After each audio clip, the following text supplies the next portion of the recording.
आज की तारीख में इंसान को ना जंग से ख़तरा है और ना ही किसी पेंडेमिक से, क्योंकि जंगें तो अमन में बदल सकती हैं और पेंडेमिक को वैक्सीन के ज़रिए ख़त्म किया जा सकता है। लेकिन जब क्लाइमेट ही सही नहीं होगा, दुनिया ही नहीं बचेगी, तो इंसान कैसे ज़िंदा रहेगा।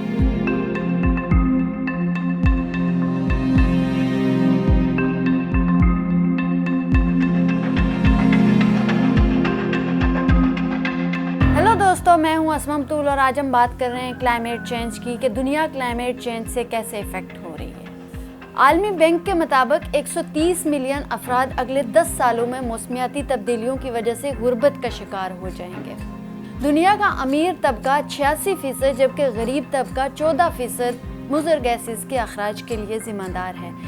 ताहम गरीब अफराद मौसमियाती तब्दीलियों से सबसे ज़्यादा मुतासर हो रहे हैं, जिनका मौजब ये मुज़र गैसेस हैं, जैसा कि शदीद गर्मी, बारिशें, तूफ़ान, सैलाब, बुशफायर्स देखने को मिल रहे हैं। 1950 से माहौल में कार्बन डाइऑक्साइड का लेवल बढ़ता जा रहा है। साइंसदानों का ये कहना है कि 95% कार्बन डाइऑक्साइड में इजाफा ह्यूमन एक्टिविटीज़ की वजह से हो रहा है, क्योंकि 1950 से इंसानी आबादी भी 3 गुना ज़्यादा बढ़ गई है। पिछले 10 सालों में 2022 सबसे गर्म तरीन साल रहा है, जिसमें क्लाइमेट चेंज सबसे ज़्यादा देखने को मिला है। पाकिस्तान की 70% आबादी एग्रीकल्चर पे बेस करती है। क्लाइमेट चेंज की वजह से एग्रीकल्चर पर सबसे ज़्यादा इफेक्ट हो रहा है। जैसा कि मैंगो 60% कम हो रहे हैं और ये दिन ब दिन कम होते जा रहे हैं। जब क्लाइमेट की वजह से एग्रीकल्चर पर इतना इफेक्ट होगा तो फिर फूड स्कैर्सिटी बढ़ जाएगी और ये भी आने वाले वक्तों के लिए एक बहुत बड़ा चैलेंज होगा।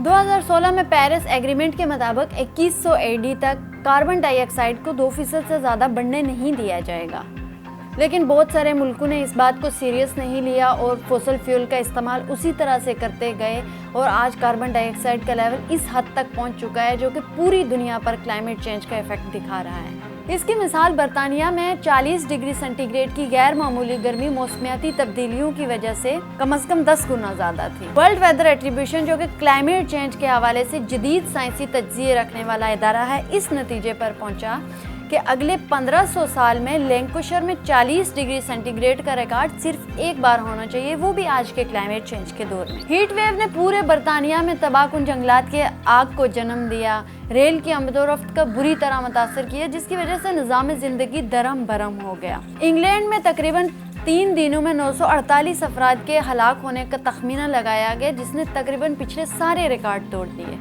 स्पेसिफिकली यूके की एक स्टेट लैंकाशायर में 15 से 19 जुलाई में टेम्परेचर तकरीबन 40 डिग्री सेंटीग्रेड तक जा पहुंचा। यहाँ टेम्परेचर का गर्मियों में 18 डिग्री और सर्दियों में -2 फ़ारेनहाइट तक जाना एक मामूली बात थी, लेकिन गर्मी का इतनी शिद्दत से बढ़ना एक मामूली बात नहीं थी। अब अगर हम लैटिट्यूड की बात करें तो ये 52 नॉर्थ पर है। अब ये फैक्ट जानना इसलिए ज़रूरी है कि हम इक्वेटर से जितना दूर जाते हैं ठंड उतनी ज़्यादा बढ़ती है। ये टेबल आपको बता रहा है कि किस महीने में ऑन एवरेज टेम्परेचर मैक्सिमम और मिनिमम बड़ा है, क्योंकि यहाँ जब गर्मियाँ आती हैं तो गर्मियों में टेम्परेचर 21 डिग्री तक जाता है, लेकिन जब सर्दियाँ आती हैं तो वही टेम्परेचर -7 से -10 तक जाता है। ये हीट वेव तो कुछ ही दिनों की बात थी। उसके बाद जंगलात में आग लग गई, जिसकी वजह से कई जानवर, परिंदे, हशरातुल अर्ज़ और कई दरख्त जलकर राख हो गए। इस एक्सट्रीम वेदर इवेंट के पीछे कुछ एक्सपर्ट्स क्लाइमेट चेंज को ही बताते हैं, लेकिन टेक्निकली इसको हीट डोम कहते हैं। गर्म हवा ऊपर की तरफ राइज होती है तो एटमॉस्फेयर में हाई प्रेशर था, तो ये प्रेशर वापस इस हवा को नीचे पुश डाउन करता है। चूँकि ये गर्म हवा नीचे पुश डाउन होती है तो और डेंसर बन जाती है और कंप्रेस होकर मज़ीद गर्म बन जाती है। कई जगहों पर जब आप ये पढ़ने की कोशिश करेंगे तो अक्सर लोग हीट डोम पे ही ब्लेम डालते हैं, लेकिन सच्चाई यही है कि क्लाइमेट चेंज की वजह से ही ऐसे एक्सट्रीम वेदर इवेंट्स और ज़्यादा हो जाते हैं और फ्रिक्वेंट बन जाते हैं और इंटेंस हो जाते हैं।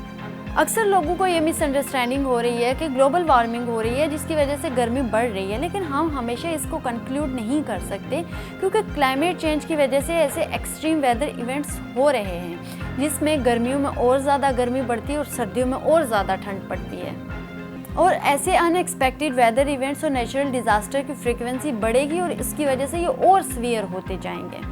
माइकल एक एटमॉस्फेरिक साइंस के प्रोफेसर हैं। उनका ये कहना है कि हीट वेव की फ्रीक्वेंसी एज कम्पेयर टू 1965 3 गुना ज़्यादा बढ़ चुकी है। इनफैक्ट 2015 की एक स्टडी में बताया जा रहा है कि पहाड़ी इलाकों में माउंटेनियस एरियाज़ हैं जो वहाँ पे ग्लोबल वार्मिंग का इफेक्ट ज़्यादा देखने को मिलेगा as compare to lower areas. Mountainous areas में 75% ग्लोबल वार्मिंग ज़्यादा होगी नीचे वाले एरियाज़ की निस्बत। दोस्तों, अगर हम सोल्यूशन की बात करें तो अक्सर ये देखने और सुनने को मिलता है कि गाड़ी की जगह साइकिल का इस्तेमाल करें, जब आप कमरे में ना हो तो बल्ब ना जलाएं, इलेक्ट्रिसिटी को बचाएं। लेकिन आज हालात इतने ख़राब हो चुके हैं कि कोई गवर्नमेंट पॉलिसी ही इन सब हालात को कंट्रोल कर सकती है। क्लाइमेट चेंज के अगेंस्ट फॉसिल फ्यूल पर लगाई गई सब्सिडी को हटाना होगा, इलेक्ट्रिक कार्स को पुश करना होगा और कार्बन टैक्स लगाना होगा ताकि कंपनीज खुद मोटिवेट हो और फॉसिल फ्यूल का इस्तेमाल कम से कम करें। इंडिविजुअल पब्लिक अवेयरनेस राइज करनी होगी, क्योंकि जब लोग मोटिवेट होंगे, लोगों को इस बारे में अवेयरनेस होगी कि क्लाइमेट चेंज का कितना इफेक्ट हो रहा है पूरी दुनिया पर और हम पर, तो फिर उससे गवर्नमेंट की पॉलिसी पर असर पड़ेगा। कार्बन और कोल माइनिंग कंपनीज पर टैक्स लगाना होगा, क्योंकि दोस्तों आज के तक की स्टडी में सबसे ज़्यादा ये चीज़ वाज़ेह हुई है, क्योंकि यही वो कंपनीज हैं जो माहौल को ख़राब करने की सबसे ज़्यादा जिम्मेदार हैं। अगर ये टैक्सेस लगेंगे तो उसकी वजह से कंपनीज रीन्यूएबल रिसोर्सेज की तरफ शिफ्ट हो जाएंगी, जिसका माहौल पे इफेक्ट होगा कोल और माइनिंग वगैरह का। दोस्तों, इस बारे में आपकी क्या राय है? कमेंट बॉक्स में अपनी राय ज़रूर दीजिएगा। मिलते हैं एक नई वीडियो के साथ, तब तक के लिए अल्लाह हाफिज़।